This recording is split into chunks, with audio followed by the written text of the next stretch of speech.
27 de janeiro de 2005. Declaração do Papa à RCC. Brasil.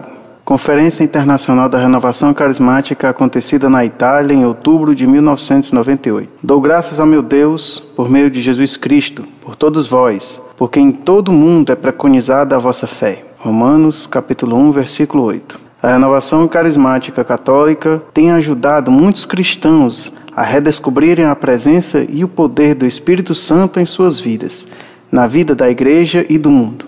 E esta redescoberta tem levantado neles uma fé em Cristo cheia de alegria, um grande amor pela Igreja e uma generosa dedicação à sua missão evangelizadora. No ano de 1998, em que dedicamos ao Espírito Santo, eu me uni a vocês no louvor a Deus pelos preciosos frutos que Ele quis trazer à maturidade em suas comunidades e, através delas, às igrejas particulares.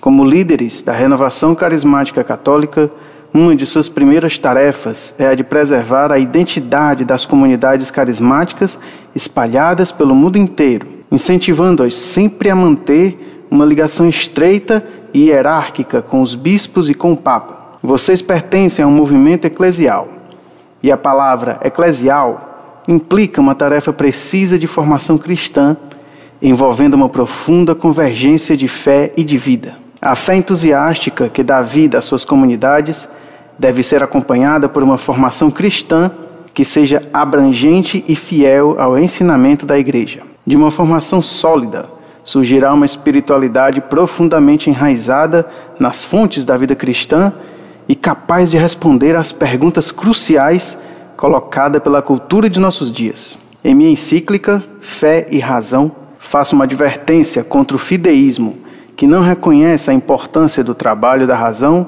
não apenas por compreensão de fé, mas até por um ato de fé em si mesmo. O tema da conferência, Deixa o fogo cair de novo, lembrou-me as palavras de Cristo. Eu vim lançar fogo à terra. E que terei a desejar se ele já está aceso? São Lucas, capítulo 12, versículo 49. Quando olhamos para o grande jubileu, essas palavras ressoam com toda salva. No limiar do terceiro milênio da era cristã, quão grande é o desafio evangélico. Vai trabalhar hoje na vinha. São Mateus, capítulo 21, versículo 28. Eu acompanhei a conferência com as minhas orações, confiando que ela produzirá ricos frutos espirituais para a renovação carismática católica no mundo inteiro. Que Maria, a noiva do Espírito e mãe de Cristo, proteja tudo o que vocês fazem em nome do seu Filho, para todos vocês, para as suas comunidades, para os que vocês amam, com alegria, concedo a minha bênção apostólica. João Paulo II. Deus concedeu-me a bênção de ler essa carta, que tirou muitas dúvidas da minha cabeça. Eu não acredito que ela seja de mesmo efeito para vocês da associação, mas porém eu peço aos senhores, providos de um site tão numericamente visitado, que publiquem essa declaração do Papa, pois com certeza vai ensinar muitos carismáticos a serem carismáticos. E talvez também ela ensine muitos tradicionalistas a serem respeitosos com relação à fé e o movimento eclesial do próximo. Fiquem com Deus. Prezado Senhor Carismático Anônimo, salve Maria. Podemos publicar muito bem essa declaração do Papa João Paulo II, primeiro porque ela é do Papa, segundo porque nela se adverte os carismáticos sobre grandes erros que envenenam esse movimento. 1. A independência da hierarquia. 2. O fideísmo e a autossuficiência. O discurso que o Senhor nos mandou como se fosse um ato do magistério pontifício é um mero discurso de recepção aos participantes de um congresso carismático. Sem dúvida, esse discurso mostra que o Papa não condena o movimento carismático. Ele disse mesmo, como era de se esperar, palavras de incentivo aos congressistas. Mas o núcleo do discurso, e seu objetivo central, foi o de advertir esse movimento contra os seguintes posicionamentos que alarmam a Santa Sé. 1. A independência que os carismáticos assumem face à hierarquia. Disse o Papa que uma tarefa essencial de um movimento eclesial é manter uma ligação estreita e hierárquica com os bispos e com o Papa. Por que o Papa fez essa advertência?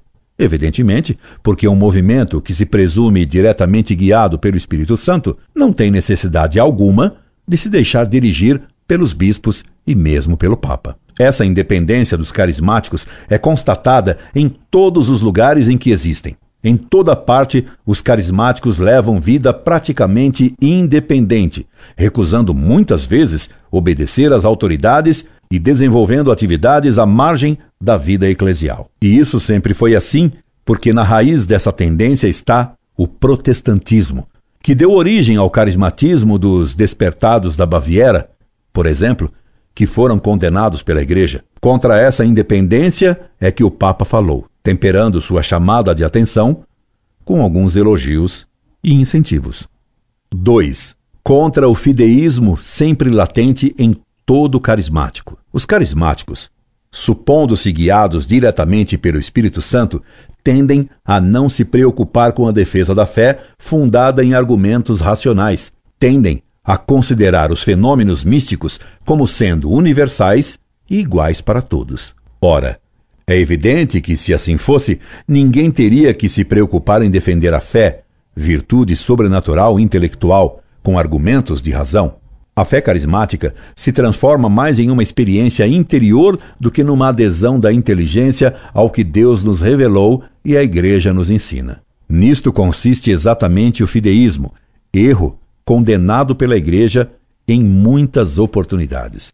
Por exemplo, o Concílio Vaticano I decretou: se alguém disser que a revelação divina não pode tornar-se crível por sinais externos e que pela razão, portanto, devem os homens mover-se para a fé somente pela experiência interna de cada um e pela inspiração privada, seja anátema. Concílio Vaticano I, Denzinger, Cânon 1813. E não é porque a maioria dos carismáticos atuais não entenda esse texto de um anatematismo que eles ficam isentos dessa heresia.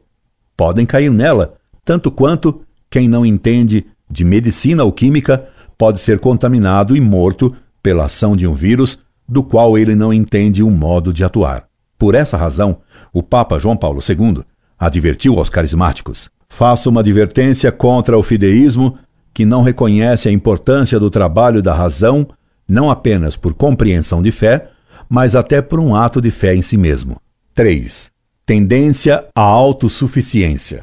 Os carismáticos, supondo-se agraciados com dons especiais do Espírito Santo, tendem a não se preocupar com a vida sacramental. Pois se o fim da vida sacramental é a participação na graça de Deus, e sendo o Espírito Santo o doador dessa graça, quem tem o Espírito Santo, com certeza, tem a graça, e não necessita dos sacramentos. Sua salvação estaria praticamente garantida.